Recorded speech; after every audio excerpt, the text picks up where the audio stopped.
Hi, everybody, and thank you for joining us for the penultimate 7th webinar in the Clubhouse of Development webinar series. Today, we'll be discussing how to fundraise for your facility, and that includes build-outs, upgrades, or renovations. As always, if you have any questions throughout the webinar, please feel free to use the GoToWebinar tool. We understand that capital projects are unique, so if you have any questions, don't hesitate to ask, and we will review those after the presentation. A little bit about us. Cogeo is the leading expert in the sports nonprofit industry. Our management team has 70 years of fundraising experience and has raised over $750 million for more than 200 nonprofit organizations. And one reason that we're passionate about working with soccer clubs like yourselves is that our leadership has both played and coached soccer. And that includes Rob Kusel, who is your speaker today. As a college All-American and highly successful soccer coach, Rob is now Managing Director of Consulting Services at Cogeo and has helped hundreds of sports organizations implement strong organizational development and fundraising strategies. And with that, I will pass it to Rob. Thanks, Mel. So as you can see from slide number 3, this is the 7th of 8 webinars. And today we're going to focus on capital campaigns and facility build-outs, upgrades, or renovations. And we'll look at, I think, 4 different case studies around the country that are currently doing just that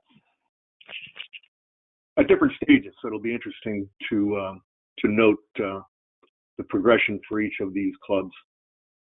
We also work with for-profit clubs where we set up a foundation that is a 501c3 arm, which benefits the for-profit club, which is really exciting. So the 4th slide is the continuum of the clubhouse of development, and you can see that the capital campaign sits on top of the foundation. Right? It's very difficult to go from nothing straight into a capital campaign. Although we've done it, we're about to do it with the club in Maryland. Where they didn't have much outreach, but they just bought a 140-acre footprint, and they've begun grading it because one of the board members has a company which specializes in that, and they think that they have the kind of capacity within their membership to go right into a capital campaign. So we're going to do that. It's in Maryland, but generally you've got a strong foundation built in terms of events, annual giving, major gifts, corporate sponsorships, and some foundation outreach. And then you can logically go into a capital campaign, as people won't be absolutely shocked. The other thing, capital campaigns generally are a bigger number, not unusual to be in the millions. And I'll describe several projects where that's the case. The 5th slide, we're going to look at goals and context for today. So we're going to define what a needs assessment, a planning or a feasibility study, and capital campaign, define what they are and how they fit together to successfully manage and complete a capital project. And people ask us, well, how long does it take to? Generally, it's 3 to 5 years. And there are several reasons for that. One is because you want to make sure that you hit every target possible. Notice a dartboard. The metaphor is perfect. The second thing is really analyzing and evaluating project readiness. So to really understand whether the entire organization is ready to do this. Simultaneous campaign management. So what doesn't happen is, particularly if you've already started annual giving events, those don't go away. It's just something in addition to that, and that's really important. And then moves management and data, really understanding how moves management, what its role in the capital campaign, how to leverage people, individuals, and then organizing data and systems within our generally Salesforce.com. So the next slide. So what is a capital project? Generally speaking, a capital project is a term to describe the entire process from start to finish of building and or purchasing a physical asset or renovating an existing asset. 3 major steps occur. First is a needs assessment, understanding the footprint, the purpose, and the strategic priorities within the organization and why this capital project is really important.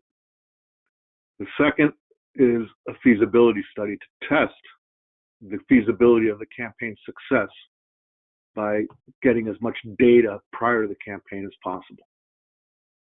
And then the end game, if the planning study goes well and the results are strong, is a capital campaign, which is really a larger fundraising campaign to raise money for the development and renovation of an organization's physical assets. And that could be anything from a futsal to an indoor facility to a 2-field complex, 1-field complex, to a 16 national level complex. We've seen it all, or a combination thereof. And the key is to really define what it is you need, assess whether the community believes that that's the case through a planning study, and then get the funding for it.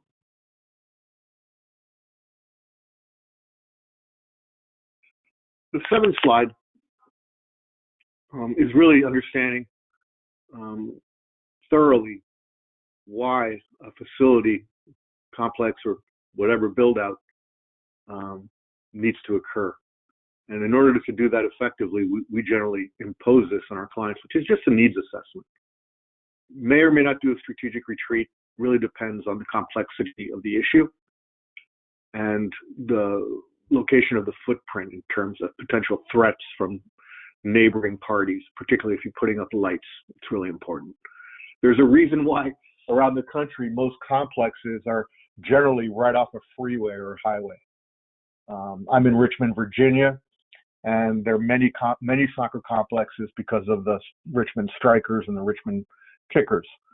And the Strikers themselves have 4 major complexes, and every one of them is off of a major freeway around Richmond, around Henrico County. So that's really important to understand the footprint and the value of the footprint. Understanding how this potential need fits in strategically. Is it to make incremental revenue through tournaments, et cetera? Is it to ensure that every team has a place to play and train, regardless of the weather? These are all really important from a tactical standpoint and overall strategically. And then defining the project, right, in terms of what is the scope? Is it 2 futsal courts? Is it 1 turf field? Define it. And then the assessment will have been done and you can test it. So the 8th slide is really testing the need, right? So you decided as an agency that this particular project needs to go forward and the scope has been well defined.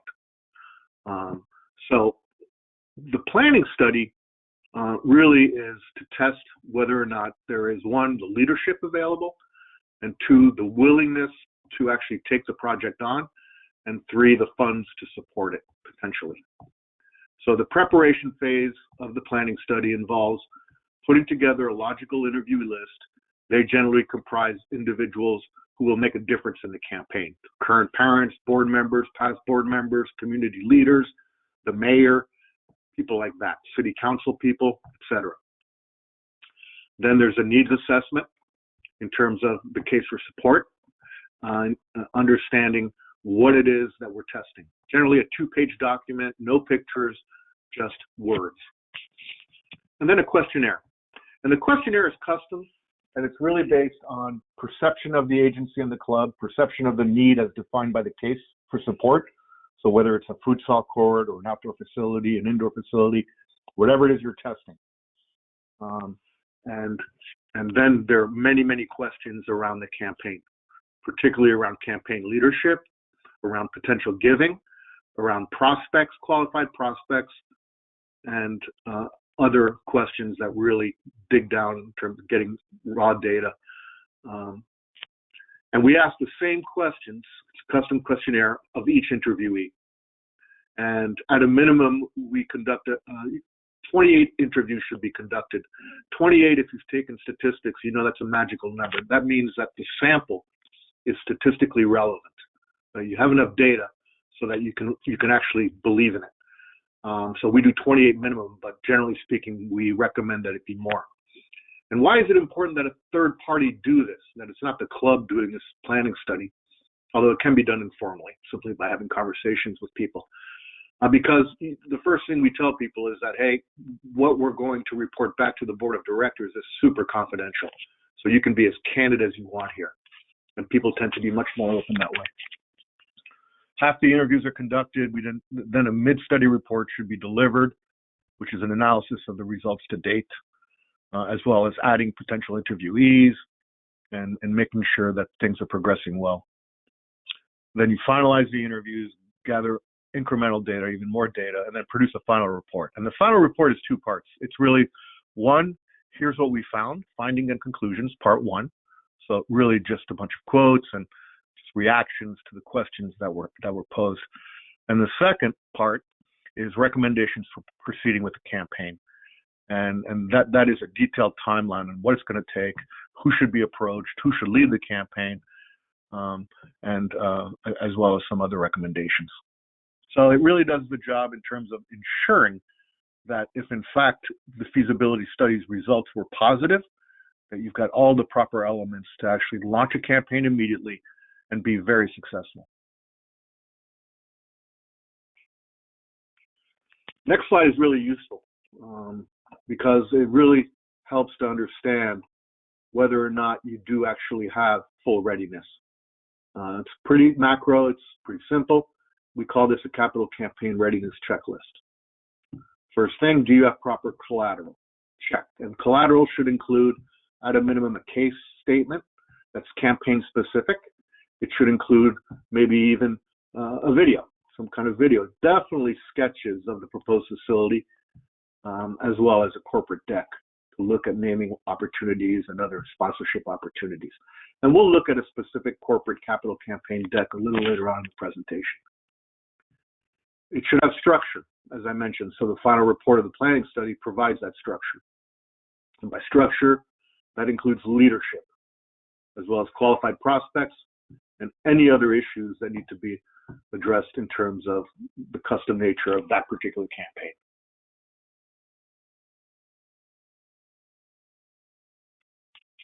So let's go through these individually in terms of the checklist. In terms of collateral, it's, do you have an annual case statement? If you haven't done one, then you need to have that at a minimum for a capital campaign. And there are many examples on our website, cogeo.us/case, and you can cruise around there. There's several soccer. It's pretty eclectic, but you'll see how we do the same thing in each case statement in terms of presenting the need, whether or not you're in a capital campaign, whether or not the club is in a capital campaign. The next slide on leadership, number 11.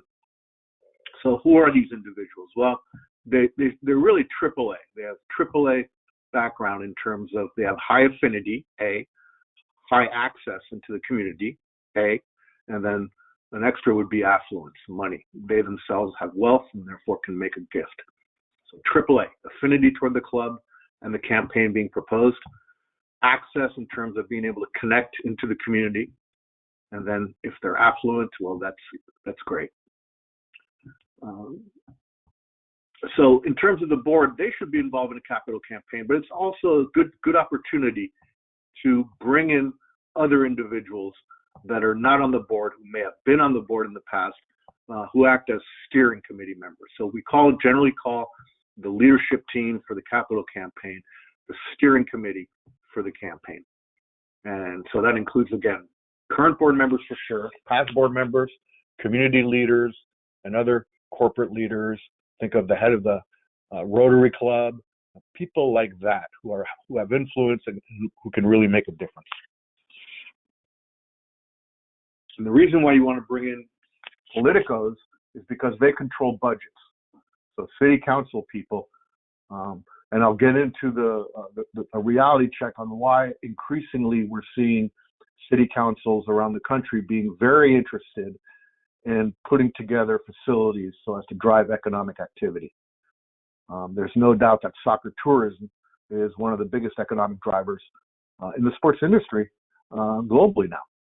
And I know that here in Henrico County, which is a huge county in Richmond, Virginia, that includes the airport authority, the #1 economic driver is soccer tourism because of the Jefferson Cup, the ECNL finals that are held here once every 2 years. At least they used to be. Things like that are real economic drivers on a national level. So do not include not include the mayor and others. They need to be in the mix as well. Slide number 12. Do we have qualified prospects? And in other words, do you have a sales force installed so that you can manage these prospects, not just for the campaign, but really beyond?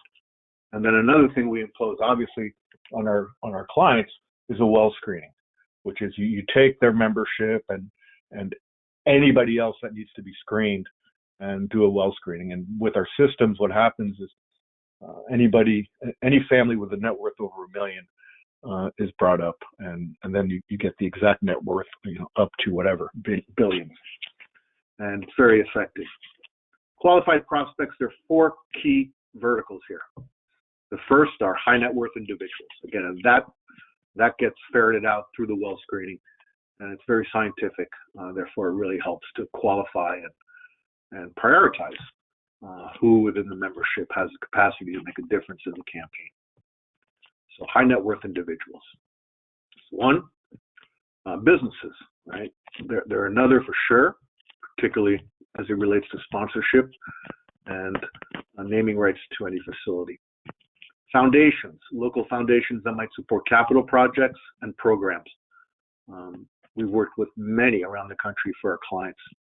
And then I just mentioned the 4th earlier, which is government. Government is keenly interested in seeing tax revenue increase.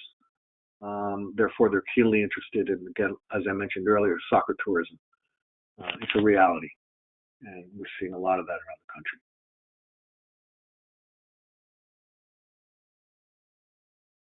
So the next slide emphasizes what we just talked about, which are, again, corporations and foundations. And really important to understand that there are 4 types of corporations, businesses. Let's go bottom up. So the smaller ones are the limited liability partnerships, and that's generally 2 or 3 or more partners. And then LLCs is generally one person. It's just one person running the shop. And then S Corp is very similar, a little different tax structure, but again, so the decision makers here in these smaller corporations are generally 1, 2, 4 individuals. So it's pretty easy. I shouldn't say it's easy, but it's from a process standpoint, it's almost like dealing with a major donor, right? Essentially, high net worth folk happen to have a company who can get a tax benefit by making a charitable contribution or sponsorship to the club. C Corp, much bigger, right? Think publicly traded company, shareholders, Target Corporation, Dick's Sporting Good, those are C Corps. They have processes, they have application procedures. It's much more, can be more complicated. So that being said, again, the bottom 3, S Corp, LLCs, LLPs, many of your parents probably have such companies, and they're good prospects because they have tax reasons to do something, as well as marketing reasons to be associated with such a positive thing as your club.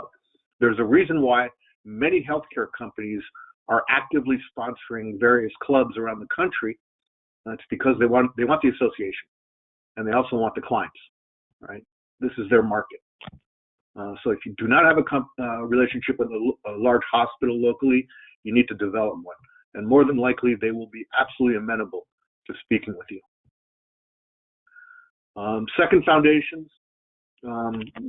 If you haven't, as a 501c3, you should know the landscape of foundations in your area and understand where the synergies are, both programmatically and if you're in a capital campaign, from a capital standpoint. And this is something that we obviously do for our clients, and we're very rigorous about this.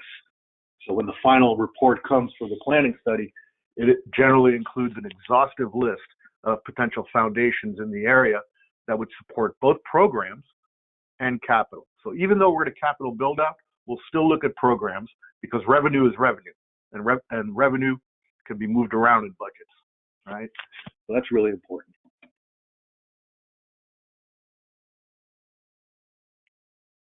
Again, final, almost final checklist, which is what structure? What's the campaign structure? Particularly if you're thinking about something big and you've never done a planning study, making sure that you've got the right resources in place.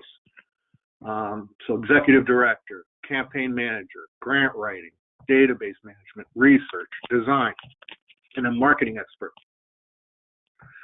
So most clubs don't have that, right? Which is why we're seeing so much activity with Cogeo Sports, because we bring in everything but the executive director, right? All the other elements we manage for our clients, which allows them the opportunity for great success, knowing that many of these clubs do not. We've had, I think, nearly 500 calls over the years with clubs around the country, and in only one instance was there a director of development, and that was the Texas Lone Stars. Everybody else is just operating, without it. So that's the good news. If you're thinking about something like this, we are the perfect partner because we bring all these elements in-house and really create a partnership with our clients that allows them to perform in a super professional manner, which really impresses, the volunteers that are engaged, the board is excited, as well as the membership who see, real professionalism, and all of which is reflected in the case statements, when you check them out later, you'll get a sense. Again, final slide on structure. Are there internal committees, that are looking at this, right? Do you have those resources? And in terms of identifying the footprint, make sure that you include all costs involved and have no hidden costs whatsoever for the proper launch of the campaign.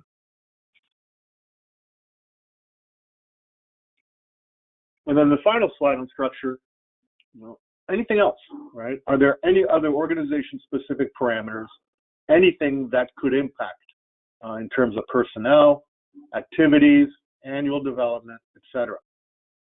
And then locally, are there competing campaigns to consider that might impact negatively or positively your own campaign? So just be real, make an assessment of what's going on within the actual community and understand where the touch points may exist.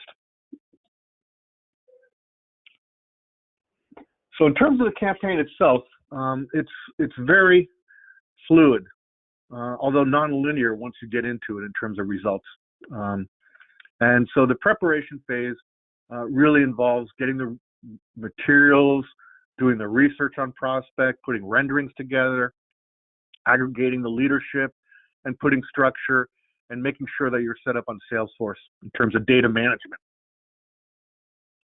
The quiet phase, once all that's done and all the documentation's ready, leadership is set up, then you're ready to launch the campaign. And that's really just one-on-one meetings and cultivation events to engage and solicit qualified prospects. Now, we always start with the board of directors because foundations require 100% participation from the board. And it's always positive to be able to go out to the community and say, we have 100% participation from the board. And board members will not give at the same level because they each have different capacity. So we generally ask them to consider a stretch gift to really set the tone. And then we attack or meet with low-hanging fruit. People that are well known to us, that have indicated that they would support a build-out and would actually be glad to do so at a high level. And then you immediately launch into the lead gift phase, which are the larger gifts, and you have, again, these one-on-one conversations. Generally, the person soliciting is the executive director or the technical director, supported by board members. They don't want to see anybody but the executive director, really, the head of the organization. Major gift phase, those are lesser gifts, but still important because they still do the same amount of work, which is one-on-one. And then a community phase, which could culminate in a soccer-thon, a community-wide event, some kind of reach to ensure that everybody in the community, no matter what the capacity, particularly individuals with a household income less than $1 million, have a chance to participate in the campaign and get recognized. So it could be a brick, it could be some kind of an incentive program, and it's much easier to do community campaigns now with the internet Essentially, all of it can be done digitally for the most part, which was very helpful during the pandemic because that activity didn't cease. We just transferred it basically online onto Zoom platforms, etc. So the next slide is interesting because people say, well, where do you stumble? What might happen that would adversely affect the campaign? So there are really 5 key areas to assess here. Bad leadership, the wrong people in leadership roles, right? Definition. They haven't really defined the scope of its needs. They think they want to field, but is it too? So it really needs to be clear there. Capacity. They haven't done their homework in terms of understanding the capacity to support a capital campaign. And, they didn't do a planning study. They didn't do the well screening. They essentially didn't do their research. They didn't have enough conversations with external forces. So that was not done. Feasibility, we've talked about that a lot. That should be done. And then there needs to be a detailed structured plan. You can't just launch a campaign in an ad hoc fashion and hope it goes well. Not at all. It's very, very, very, very organized. The analogy in business is almost like taking a company public, which is to say you need outside help unless you've done it before. There needs to be complete methodology to the madness because it truly is a much bigger project for the most part. Well, speaking of projects, let's look at several case studies from around the country. So a really interesting case study out of Lake Country Soccer in Springfield, Missouri. Southwest Missouri Rush is now the club was just formed last year, and they're really going to benefit from this large complex, 12 fields, 1 stadium, and then an indoor facility, all centrally located in Springfield. It's a great facility. And so it exists. It's been up and running for many, many years. It's been voted as the top facility in the country by several publications.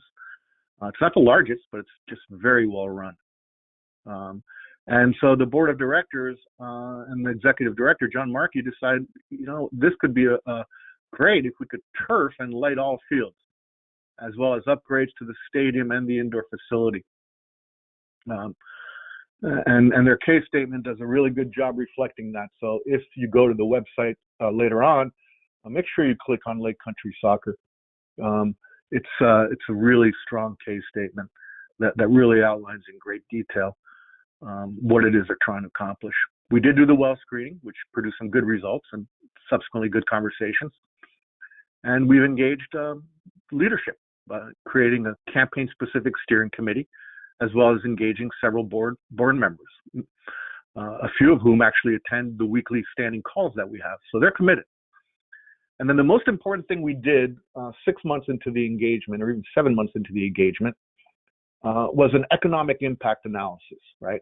So what we put together, Cogeo put together for them a document which demonstrated that if the complex were turfed and lit all at once, so if the upfront investment happened immediately, that the economic impact would be extraordinary in terms of go forward, beginning in the fall of 2021. And we requested a meeting with 2 trusted city council members and explained to them the concept and what it would take to do the full replacement in terms of economic activity and the benefits to the city and the businesses around the city.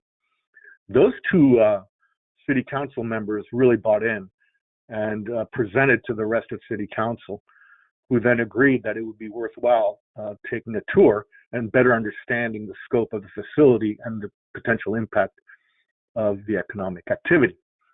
And so they did. They came to the site. We got the board and John very ready, further documentation, and they were so impressed with what was being planned that the decision was made to invest at a minimum $5 million immediately, and then up to $10 million potentially. And that number, given the stimulus package that is about to go through, is going to go up even further because they're going to benefit from $90 million, the city of Springfield. And the government has indicated that it needs to be earmarked for tax-generating revenue initiatives, and this is certainly one of them. So because of that economic impact, the analysis that we did, we were able to secure a rather, a transformational gift, really, from City Council and the City of Springfield. And now the Springfield Sports Authority is also in the mix, as they themselves want to make sure that they get benefits from this. So it's a win-win. Everybody wins in this one. And we're having even greater success now that the investment's been made by the city on securing private funding, because they now know that it's going to happen. So there's no doubt as to what their charitable investment is going to do. So really successful. The next slide gives you a good representation of the scope of the facility. And the second slide from the right, we did a sponsorship with Coca-Cola, which I'm not sure that's the greatest thing. But that was done, I think, a couple of decades ago. It's still there. And then you can see on the slide on the left below, you can see the indoor facility, the parking lot on the left, and then the full complex. It's a neat facility. Okay, let's look at slide number 21. Another club just south of you in Orlando, Florida, Sanford, Florida, and you may know this complex, it's Seminole Soccer Complex. We're doing the same thing there, a full renovation of the complex. And so, they've got a case statement. I think it's on our website. But we also did a corporate deck. And I mentioned earlier that we would look at a capital campaign corporate deck, and we decided to select Orlando City because it does a really, really good job in terms of delineating all the relevant data. So in this instance, the economic impact demonstrates on an annual per capita how many non-local visitors, over 30,000, what they spend per day. You can see this multiplier effect is pretty massive.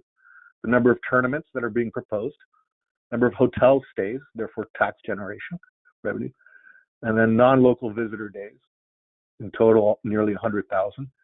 And then the estimate of incremental revenue coming in on is over 12 million. And total tax revenue is, and this is per tournament, by the way, is 2.358 million. So it's big. It's impactful. And in this instance, we're talking to the Orlando City Sports Commission, which, because they've got several professional teams there, including an MLS and a women's soccer league team, they're very intrigued at this because obviously the club is linked to the professional teams by association. And then the next slide in the corporate deck looks at the presence in the city. And it has a huge presence in that many of the kids play for the club. And 60% male, 40% female, Facebook followers 7,500 plus, Twitter 2,700 plus, Instagram 1,400 plus. So this demonstrates to the business that, hey, you do a partnership with us, you get included in our social media, and these are your benefits and your reach, which is significant. And then the next slide is really just defining the various sponsorship packages. If you choose a $25,000 sponsorship, these are the benefits. If you choose gold, these are the benefits you get. And so really the biggest difference is you're a stadium sponsor versus a field sponsor. And then you get some kind of signage around the facility. But there are some greater benefits to being purple and gold. And by the way, purple and gold, those are the Orlando colors. That's nice. You keep it simple. There's no need to make it, if your colors are blue and white, then blue package, white package. And then the naming rights, because it's a larger complex.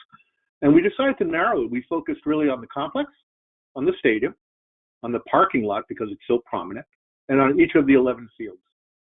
So you've got 12 fields total, the entire complex for 100,000, the stadium for 50. Again, 2-year minimums, parking lot for 10,000 because it's high visibility. This parking lot. It's right in the middle of the complex, and there's a power line that runs over it. So it's kind of funny. And then each field can be had for 5,000 a year, 2-year minimum.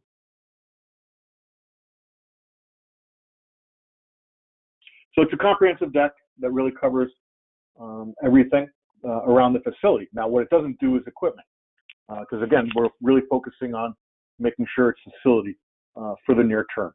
Once we've raised the funds for the facility, then we'll have a more of a equipment-based, which is, what is the sponsorship at the front of the shirt cost, the back of the shirt. We just did a sponsorship deck like that for one of our clubs in Portland, Oregon. And it was interesting to see the numbers being proposed. Again, these are for complexes. So that was Orlando City. Oh, the next one is interesting. We go out west now to Walnut Creek, and this campaign just launched, right? So they just completed their case statement and did the well screening, which was highly impressive because outside of San Francisco, it's a very wealthy area. Great leadership team, and the executive director Steve has done a really strong work in terms of getting his constituency ready for this. So what is? Well, they're a NorCal club, very good one, the Surf Club, which is it's Surf National, and they want to do. There are 2 fields that exist that are natural grass, so they're worthless for a lot of the winter. And anytime it rains, basically, which they close them down, so it's a challenge. So they want to turf them, they want to light them, and the case statement again. I think it's not quite up on our website, but it'll be up soon. And I mentioned earlier we performed the well screening. We've got a really strong leadership and a strong executive director. Quick anecdote: he had his first meeting the other day. With a qualified prospect at a high end, his first meeting, and he walked out with a $100,000 gift. We warned him that it might not go that well from here on out, but he was thrilled. Their goal for this campaign is $6 million, $5 million for the 2 fields in terms of renovation and lighting, and then $1 million on programs. The fields themselves, I think, are $4.5 million, but we're going to do $100,000 reserve fund for maintenance. So whenever you do a capital project, make sure that you include long-term maintenance. It's really important. The next slide is a representation. Just to give you a sense, it's really 2 fields. These look more like futsal, outdoor fields. Well, that's pretty much what they're trying to do here. Oh, and then the final case study, this is a state association. Again, we just began working with them, I think 2 months ago. And Oregon Youth Soccer is, it's big. It's a youth soccer association, right? So it's your counterpart. So it's Laura Halfpenny's counterpart, essentially, over in Oregon. And fantastic ED, Roberta, and a great foundation board chair, Scott. And so their foundation kind of just sort of disappeared. It went dormant.